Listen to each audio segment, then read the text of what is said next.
Who are you and what did you do? Hello, my name is Siebe, and I made top 64 at YCS Lille. Awesome. And then, yeah, very interesting list. Why did you pick Crystron Yummy? What was the synergy? How does it work? I picked the deck because it's literally like my personal favorite at the moment. Okay.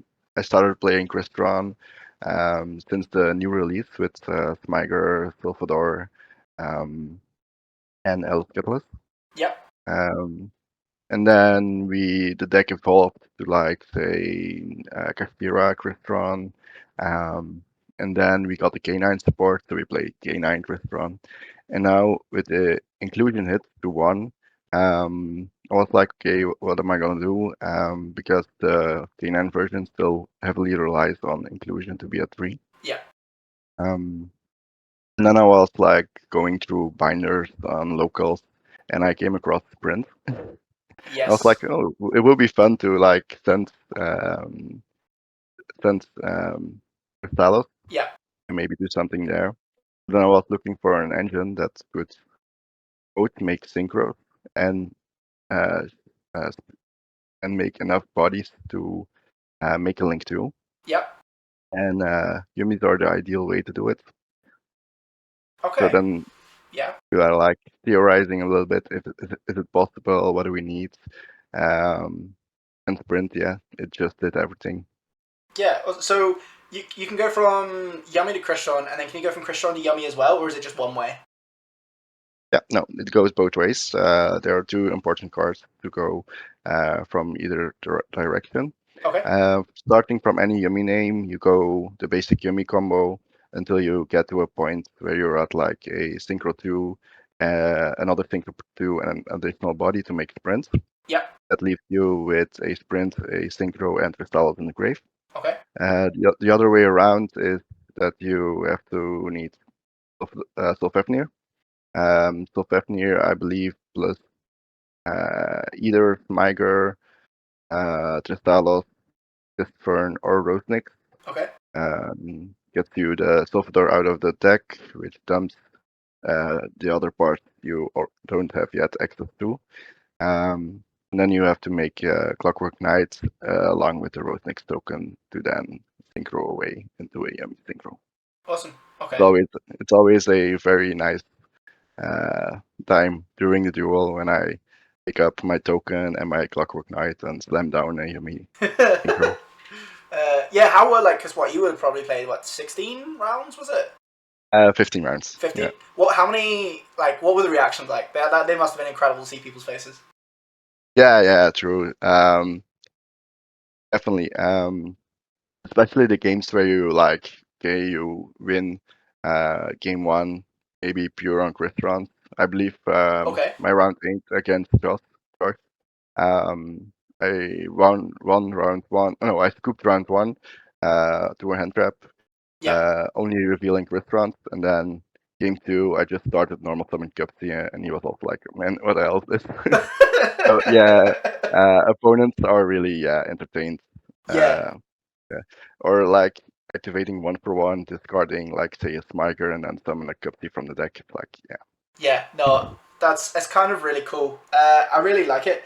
Um, like, how does consistency feel with this? Because obviously, well, I was looking at the bricks, but I guess it's not horrific. What you've got, Mignon, Surprise, and then like I suppose you can take all of these into Clockwork Knight. So like, yeah, is it quite consistent? Did you find? yeah, it's very consistent. So losing to inclusion definitely hurt. Yeah. And the beauty about this deck is that it really doesn't care about inclusion being at 1. Okay. Matter of fact, over the weekend at Lille, I was actually kind of mad if I opened inclusion. Uh, yeah, it feels bad, but you don't really want to open it because you get access to it anyway. Okay. Uh, through consistency, speaking of consistency, any yummy name gets you combo for both engines. Yeah. So you're playing like 8 yummy names. Doesn't matter which one you start. Yeah. It gets to the same point. And also the beauty about this is that Capti search for mostly the surprise doesn't matter for the combo line. So it's great bait for hand traps. Oh yes. Yeah. Yeah, That makes a lot of sense. That makes a lot of sense. And yeah, you can do stuff like special marshmallow and normal summon Tristalos, and then you're just staring at your opponent. Hey, what are you going to stop? Yeah, I can imagine that. So like, what tends to be your typical end board then? So the typical end boards from any yummy name, you would, depending on the flex spots in your extra deck, you can basically end on Dragster. Yep. You also end on Infinity. You end on Sprint. That doubles as a bridge and an interruptions. Oh, nice. This has Um, extra card yeah, effect, doesn't it? yes, it can bounce a monster on special summon by detaching one material from Infinity, Ooh, and you so have, yeah, it's combo and it does something. That's good. yeah, just bonus Yeah. overall. Along there you have then the Snatchy link Yep. with either another Yummy name or the token from Rosnik. Yep. So that's locked and loaded for a Gutsy Yummy way. Yep. And then in the back row you have Cluster and Surprise. Yeah, that makes a lot of sense. And this card is a very nice card. Yeah, it's like even if someone like clears like stuff up front, you still have surprise, you still have cluster, you still have Yep. so much going for you. Yeah, you have actually the standard Yummy board, but you get 2 negates and a sprint for free. Yeah, which is kind of wild. Like, how long would like the combo turns take you? I imagine this would take a little while to get through, wouldn't it? Depending on the interaction and your starting hand, 5, maybe 8 minutes Oh, that's not too bad max. then. No, it's very straightforward. Yeah, because I wasn't like, because obviously it looks like a lot of moving pieces, a lot of banishing, a lot of like double effects and stuff like that. I wasn't sure if it was like kind of like the old classic tier where it was like 10, 15 minute turns to end on like a crazy board or not. No, But definitely not. Yeah. okay, that's cool. And Because then if you go through sprint, the combo is quite linear, okay, so you don't have to deviate a lot. It's only when you open like a normal Yummy and another Crystron name that you kind of start having to think. yeah, that makes But if sense. you open, depending on what you open, you don't have to go through sprint. Okay, so it's not like you didn't find it too complex deck then. It's like it's not like a brain tax. So it doesn't like get you brain fog on day two or anything. It's like fairly like linear to pilot. It's something I'm comfortable with, so for me it's not particularly complicated. Okay. Um, but it is like Crystron always has, and like what Yumi also now is a lot of resource management. Yes. Like getting your surprise back every turn, um, like staying in that loop. Definitely for Crystron as well, because you only have one inclusion, so it's a bit complicated in managing your resources to get Yeah. everything back for the next turn. Okay, that makes sense. Because you're mandatory now shuffling back the Alice Catalyst with Cluster, and then the following turn you're mandatory shuffling back the inclusion. You don't have a lot of freedom in that. Yeah. So I take it like the grind game is pretty good with this because I mean you've got like the grind game of both, I imagine, haven't you?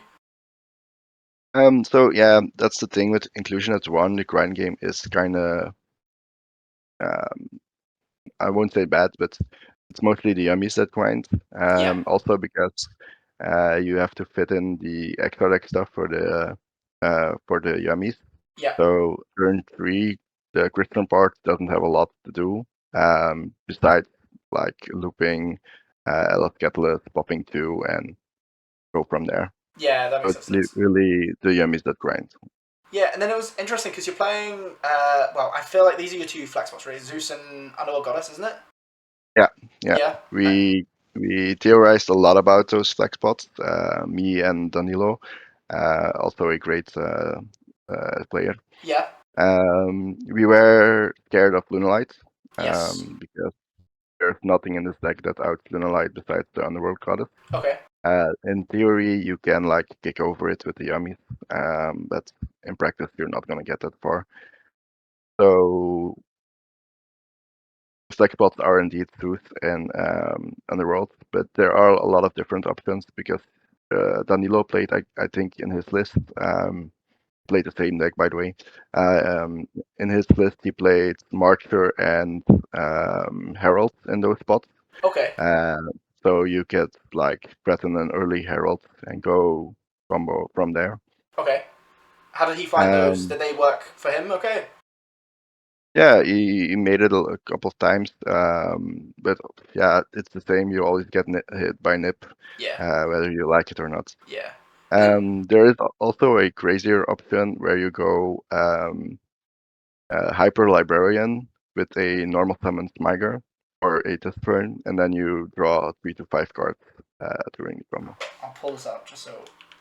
As in TG Hyper Librarian, yeah? Yeah. That's wild. That's really funny.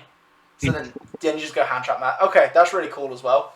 So you had a lot of options. Yeah, I imagine this deck feels like it would be really fun to theory. Yeah. That's Indeed, you have options, but at the end of the day, if you're playing 15 rounds, like you have to respect Luna Light. So yes. I ended up playing one Luna Light, I think round 9 against Johannes Bauer.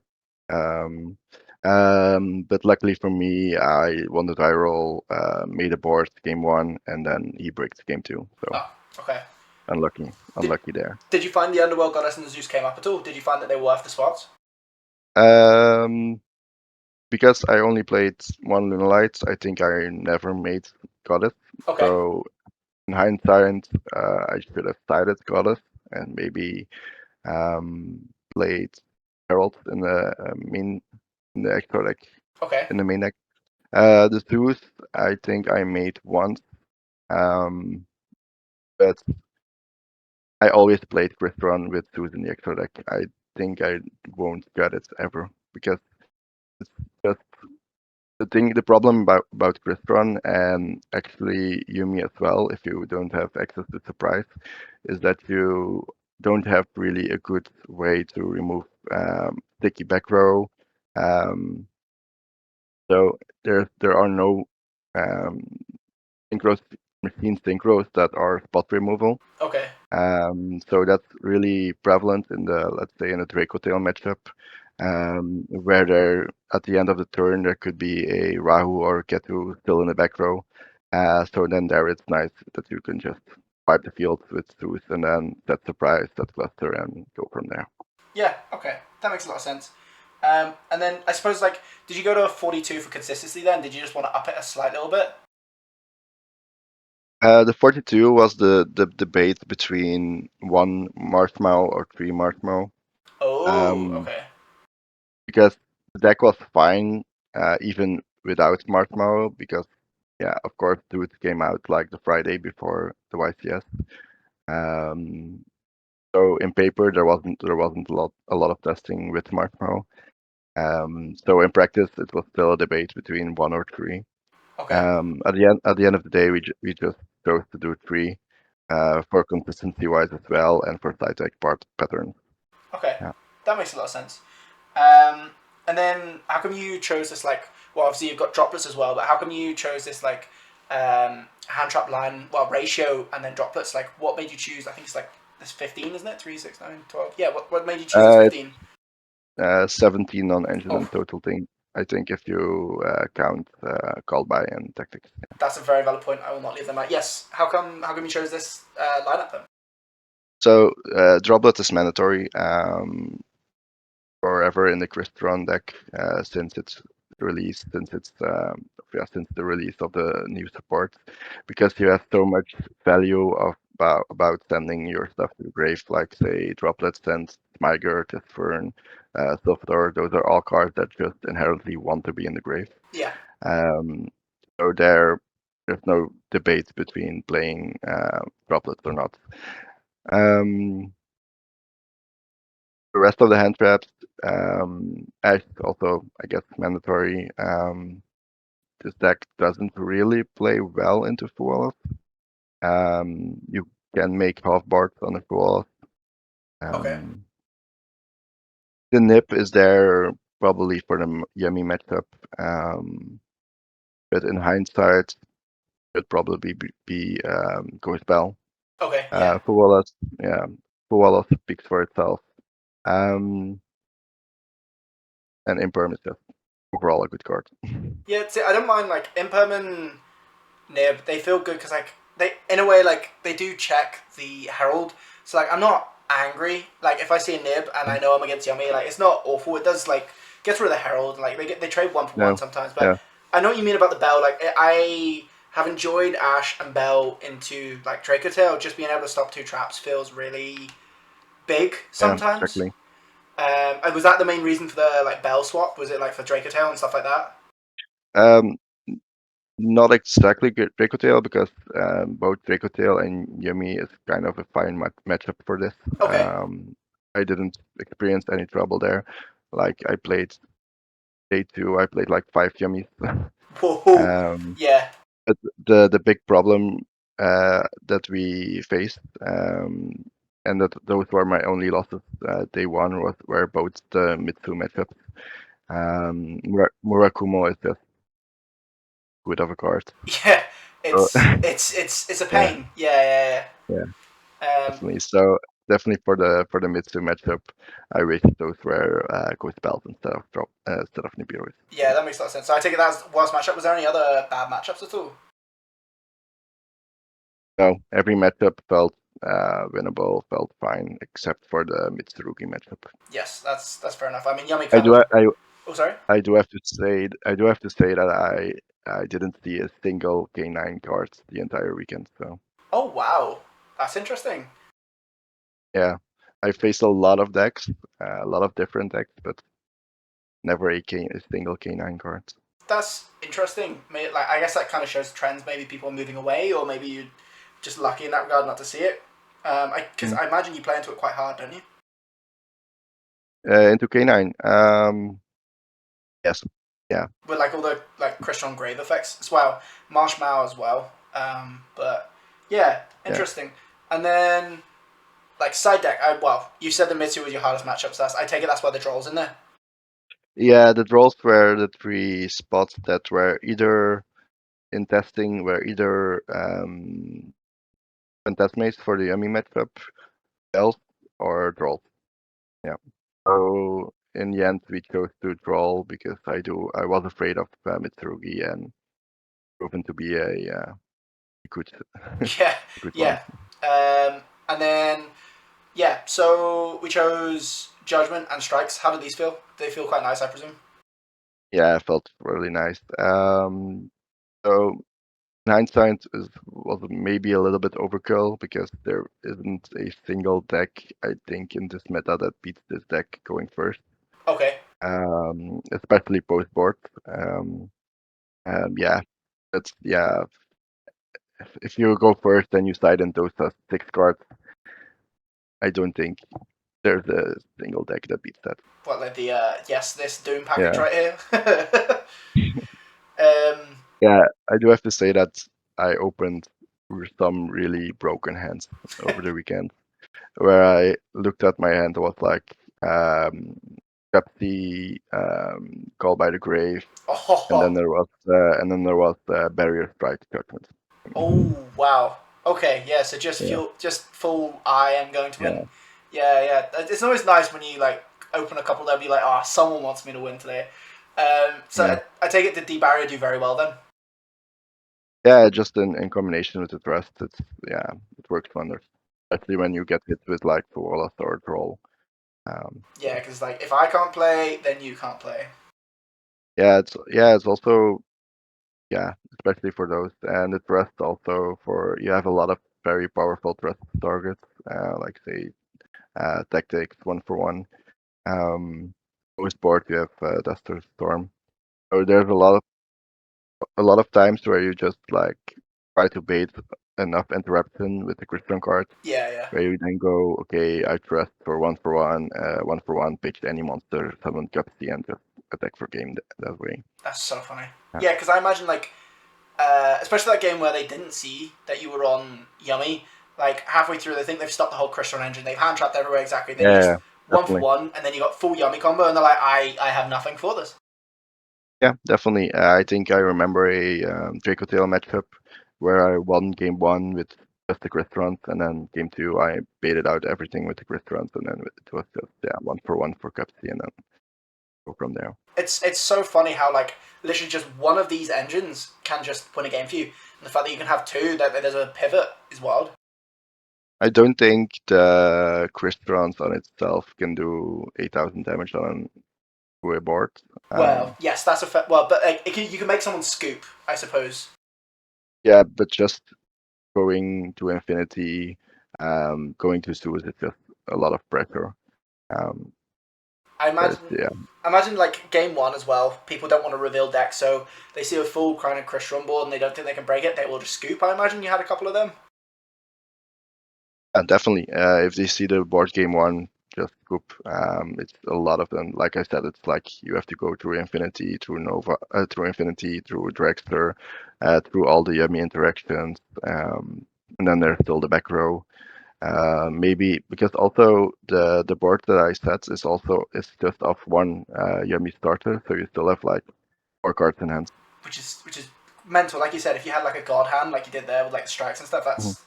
that's mental. And then did you find these quite good then? The back row hit. Yeah, definitely. For the yummies, yummy, the Mitsurugi, even the Draco Tail, because you can just like go Duster or Cage in droplets um, Yeah, to dodge the flame. Yeah. that's pretty good. Yeah. How did you find this going second then? The storms and Well, the Duster. just the general deck itself. How did you find like with Mitsu Yummy? How did you find going? Not Mitsu Yummy, Crystron Yummy. How did you find going second? Actually, pretty good. The yummies do a lot of heavy lifting to bait out interactions. It's like I said, you normal summon Cupsy, the Cupsy search doesn't matter. If you get it, fine. Then you go to the link one. So even even the Cupsy yummy way like baits a lot. The synchros are so hard to interact with that you can't really stop them because they're always tagging out. Um, but at the end of the day, if you open like Yummy, you get to bait a lot of stuff. Um, and what you can do is like, okay, you normal summon Smiger. That doesn't seem too threatening so until you link up the Smiger for the Clockwork Knight and then special Yummy from hand. Then as an opponent you do have a problem because then you have to stop the Yummy cards, but there's still a Smiger that's waiting there in the graveyard. Do the entire Crystal line. Which is yeah, because Smite yourself is full combo, isn't it? Yeah, Smiger itself is full combo for the Crystal part. Yeah, that's brilliant. I love it so much. Like, um, will there be anything you change now? Obviously, you've spoken a little bit about like the flex spots. In Mhm. hindsight, anything else you change? Yeah, definitely. The Underworld Goddess is going to the sides, probably for one of the Lightning Storms. Um, then I might cut Zeus Okay. because it's just not coming up enough Yeah, fair enough. for it to be relevant. And then I tried some Martyr and Herald. Um, so the awkward part about the Herald, because it's a phenomenal card to make to like check for Nibiru. But it's just sometimes a little bit awkward if you make Herald and try to resolve a Salvador afterwards. Um, Okay. Yeah. yeah, because I mean the monsters get banished, so you Yes. have to like send cluster and inclusion and go from there, which isn't really a big of a problem. You still get the full board, but it's just a little bit awkward. Yes. Yeah, Um, that makes sense. for the main deck, I think I would cut Foolish and probably either one or two Mark Mouse. Because Okay.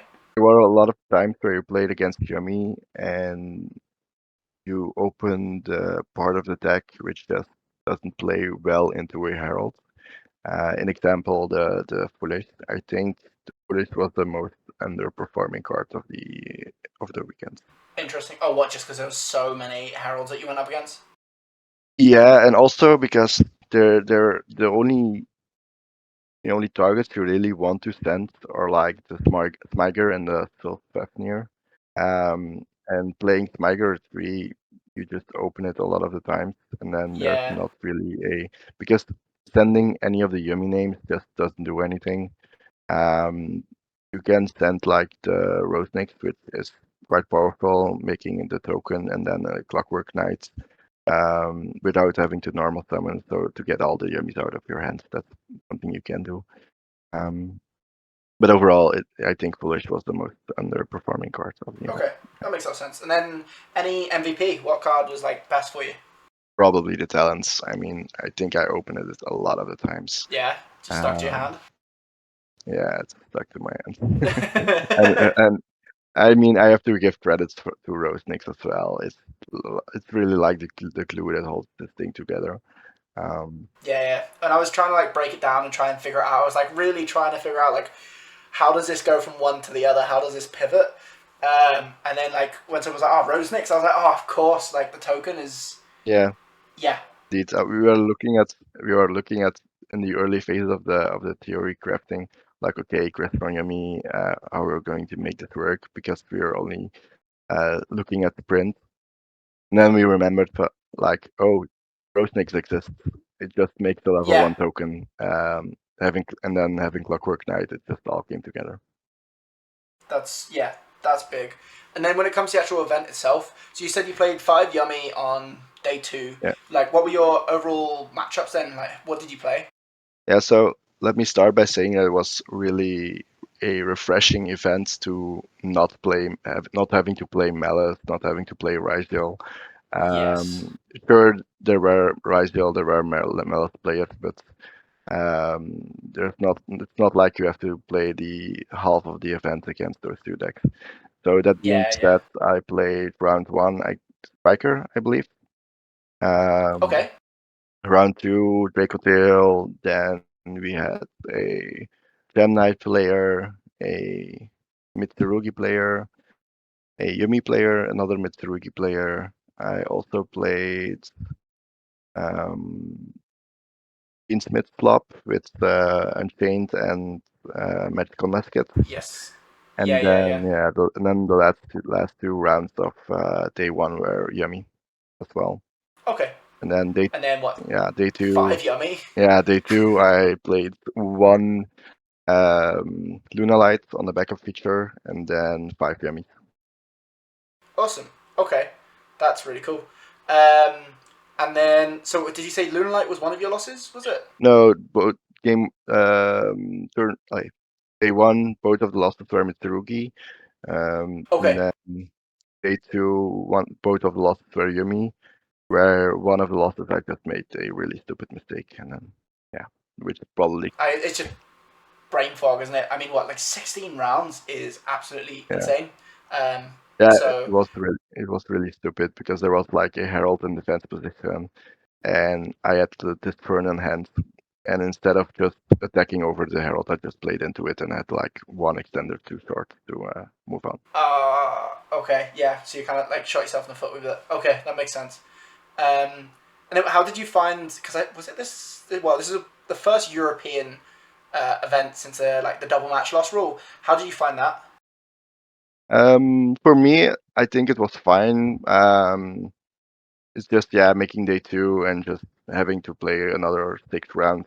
From an event perspective, it's fun as a player.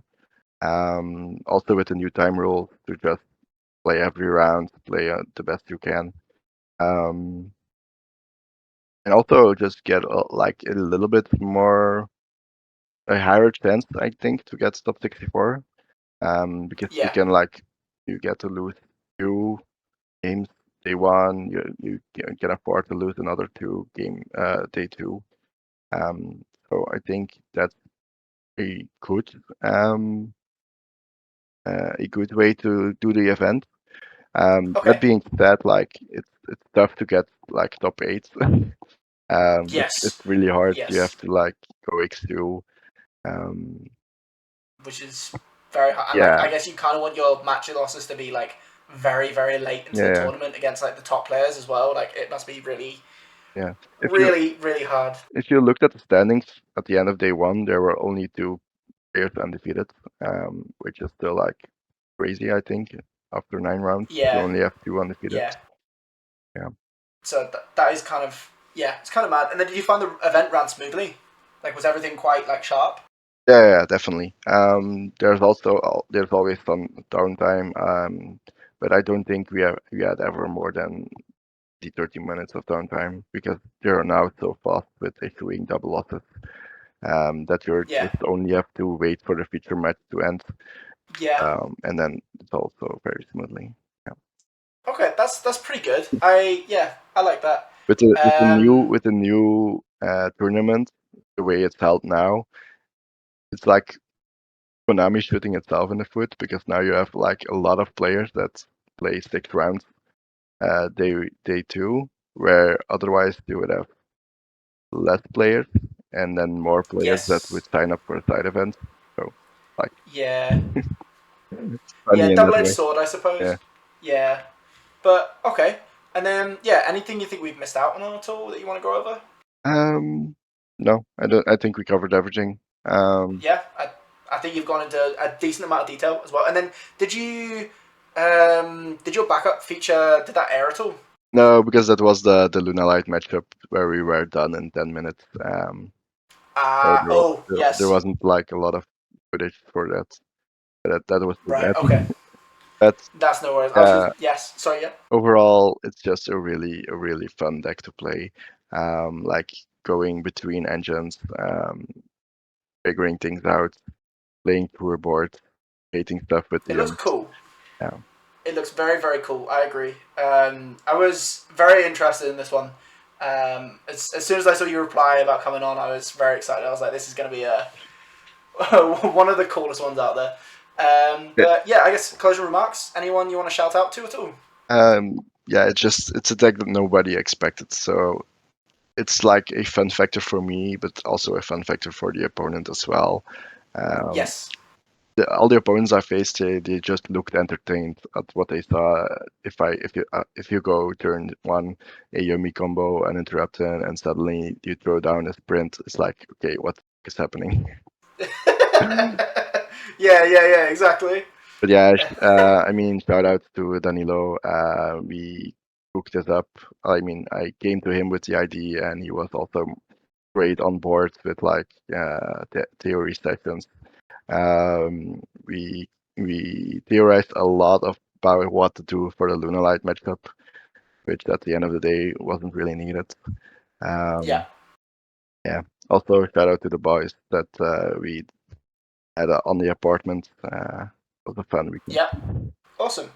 Brilliant. Yeah, thank you very much for coming on. This was very cool to have on. So congratulations, and hopefully we see more of your creative deck building topping. Thank you very much.